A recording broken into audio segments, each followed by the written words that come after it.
видео сабақта неге а квадрат минус б квадрат тең болады а минус б плюс б екенін геометриялық тұрғыда түсіндіреміз. Яғни алгебралық тұрғыда егер біз мына жақшаны мына жақшаға көбейтетін болсақ, яғни а-ны а-ға көбейтсек, ол а квадрат болады. Кейін а-ны б-ға көбейтсек, ол аб болады. Кейін мынау минус б-ны а-ға көбейтсек, минус ба болады, немесе минус аб деп жазылады. Аб мен ба бірдей. Минус б-ны плюс б-ға көбейтсек, минус б квадрат болады. Сол кезде өзара жойылады бізде плюс аб минус аб. Және біз көзіміз жетеді а квадрат минус б квадрат қалатыны. Яғни а минус б плюс б а квадрат минус б квадрат. Жақшыларды ашсақ, оған көзіміз жетеді алгебралық тұрғыда. Геометриялық тұрғыда яғни а квадрат дегеніміз не? А квадрат дегеніміз қабырғасы а-ға тең болатын квадраттың ауданы. Квадрат шаршы, оның ұзындығы ені бірдей, сондықтан ауданы болады а көбейту а, болады а квадрат. Яғни үлкен мынау шаршының қабырғасы а болсын.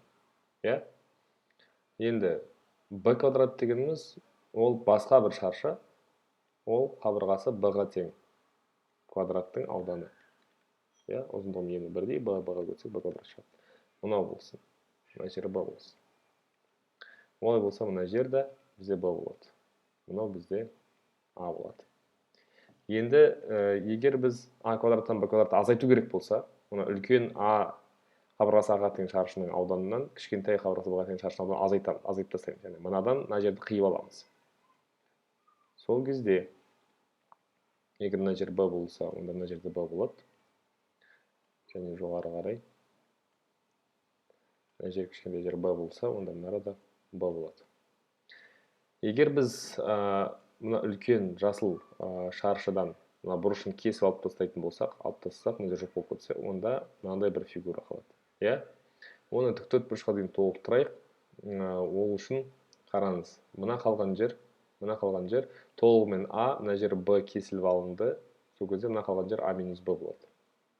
А минус б болады. Мына жерде мынада толығымен а болды, одан б-ны алып тастады, бұл жерде а минус б болады.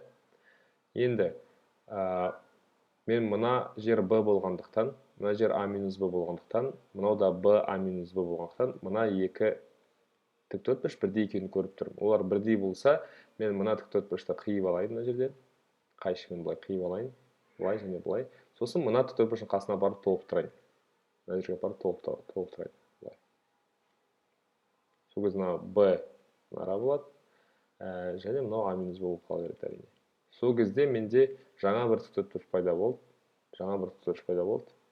Міне мына тіктөртбұрыш. Мына жер жоқ. Мен оны кесіп алып мына араға толықтырдым. Ендігі бұлай ұзындығын қарайтын болсам, басында мына жер а болған тұғын, а. Оған апарта б қосылды. Сол кезде а қосу болып кетті. Мына жерде басында а болған тұғын, бірақ б-ны азайтып тастады, сол кезде а минус б болып қалды. Ені а минус б. Міне осы а минус б.